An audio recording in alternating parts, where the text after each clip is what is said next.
Penkejaman dan penindasan yang dilakukan oleh pemerintah kolonial Belanda mendorong rakyat Indonesia untuk melakukan perlawanan. Tokoh-tokoh dari setiap daerah bangkit bersama untuk mengadakan perlawanan terhadap Belanda. Assalamualaikum warahmatullahi wabarakatuh. Hello students, nice to meet you again. How are you today? I hope you are fine. Alhamdulillah, Miss Risna fine too. Okay, before we start our lesson, let's reciting Basmalah together. Bismillahirrahmanirrahim.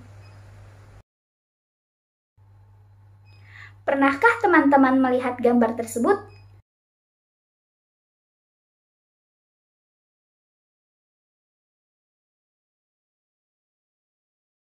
Ya, mereka adalah para pejuang dari Pulau Sumatera dan Jawa yang melakukan perlawanan terhadap bangsa Belanda.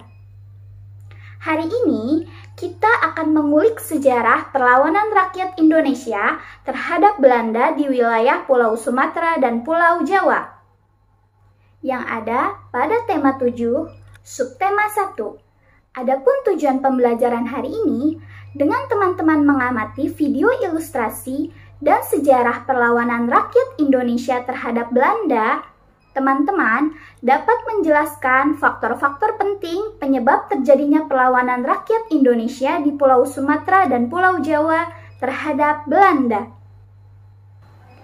Berikut sejarah perlawanan rakyat di Pulau Sumatera terhadap kolonial Belanda.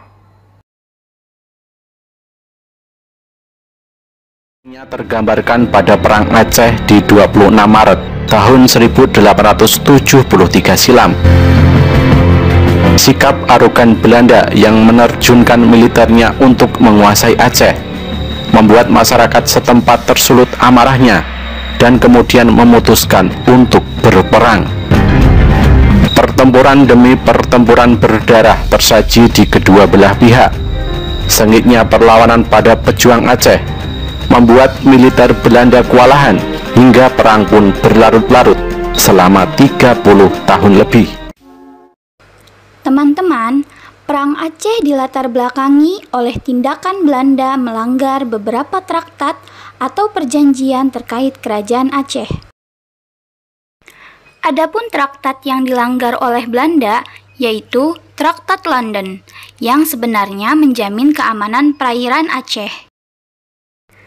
Tetapi karena letak Aceh yang strategis dan merupakan hasil penting seperti lada, hasil tambang, serta hasil hutan membuat Belanda berambisi untuk menguasai Aceh. Teman-teman, perlawanan rakyat Aceh melawan Belanda terbagi menjadi 3 fase, antara lain: Fase 1, Belanda menyerang Aceh, namun Belanda gagal karena pemimpin pasukan Belanda, J.H.R. Kohler, mati terbunuh. Belanda kembali menyerang Aceh dan Belanda gagal kembali. Fase 2, pasukan Aceh semakin kuat berkat dipimpinnya Tengku Umar, Tengku Cik Ditiro, Panglima Polim, dan Cut Nyadin. Rakyat Aceh menggunakan taktik perang gerilya, yaitu memasuki hutan agar tidak mudah ditangkap. Fase 3, Belanda menerapkan strategi yang disarankan oleh Snouch-Hurgronje, yaitu memecah belah atau adu domba divide et impera, yaitu memisahkan kaum pemimpin dengan ulama. Kemudian Belanda berhasil mencerai-beraikan para pemimpin perang Aceh. Dan Tengku Umar pun gugur dalam sebuah pertempuran di Melaboh. Perjuangannya dilanjutkan oleh istrinya Cut Nyadin. Namun Cut Nyadin tertangkap, lalu diasingkan ke Sumedang.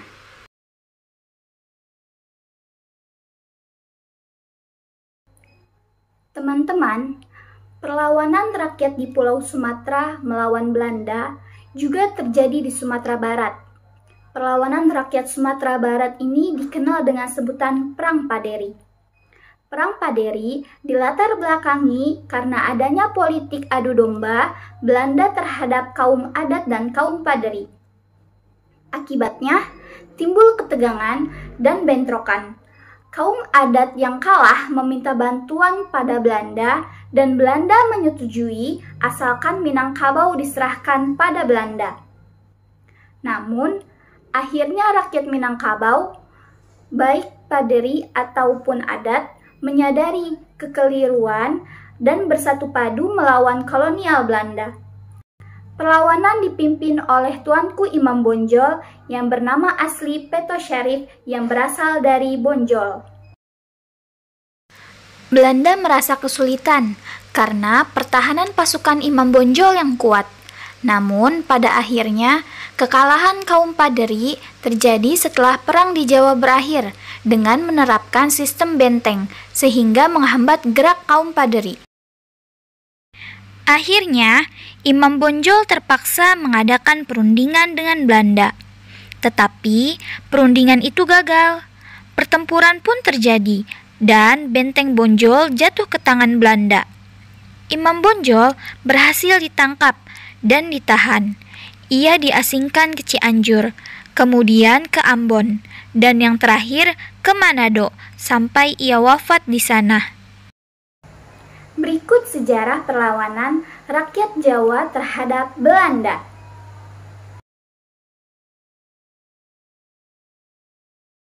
Teman-teman, perlawanan rakyat di Pulau Jawa dilatar belakangi oleh Belanda yang memasang patok jalan di atas tanah makam leluhur Pangeran Diponegoro tanpa izin. Pangeran Diponegoro memimpin perlawanan terhadap Belanda. Belanda menjalankan siasat perang benteng Stelsel. Dalam menghadapi pasukan Diponegoro di bawah pimpinan Jenderal Van de Cook, siasat ini dilakukan dengan tujuan mempersempit wilayah kekuasaan Pangeran Diponegoro. Pangeran Diponegoro sangat sulit ditaklukkan sehingga akhirnya Belanda menempuh cara yang licik. Mereka menawarkan perundingan. Jenderal Van de Cook berusaha mengadakan pembicaraan dengan Pangeran Diponegoro. Jika perundingan gagal, Pangeran Diponegoro boleh pulang dengan selamat. Perundingan diselenggarakan di rumah Residen Kedu di Magelang, Jawa Tengah. Jenderal Van de Cook sudah mengatur siasat untuk menangkap Pangeran Diponegoro dengan mengkhianati perjanjian yang dibuatnya. Pangeran Diponegoro akhirnya ditangkap, kemudian dibawa ke Semarang. Setelah dibawa ke Batavia, Jakarta, Pangeran Diponegoro diasingkan ke Manado, Sulawesi Utara. Lalu dipindahkan ke Makassar dan ditahan di benteng Fort Rotterdam sampai ia wafat di sana. Nah, bagaimana teman-teman? Sudah paham ya materi yang Miss Risna sampaikan tadi? Insya Allah kalian semua paham ya. Setelah ini jangan lupa mengerjakan worksheet nomor 5 dan yang dikerjakan bagian perlawanan rakyat Sumatera dan Jawa terlebih dahulu. Untuk yang lainnya akan kita lanjutkan pada pertemuan selanjutnya. Kerjakan dengan teliti dan mandiri ya teman-teman. Pertahanan rakyat di Pulau Sumatera dan Jawa membuat hati kita tersentuh. Betapa gigihnya dan semangat perjuangan untuk mempertahankan Indonesia. Demikian pembelajaran kita hari ini. Semoga ilmu yang kita dapat hari ini bermanfaat buat kita semua. Let's recite hamdalah before we end the lesson. Alhamdulillahirabbil alamin. Thank you for today. Wassalamualaikum warahmatullahi wabarakatuh.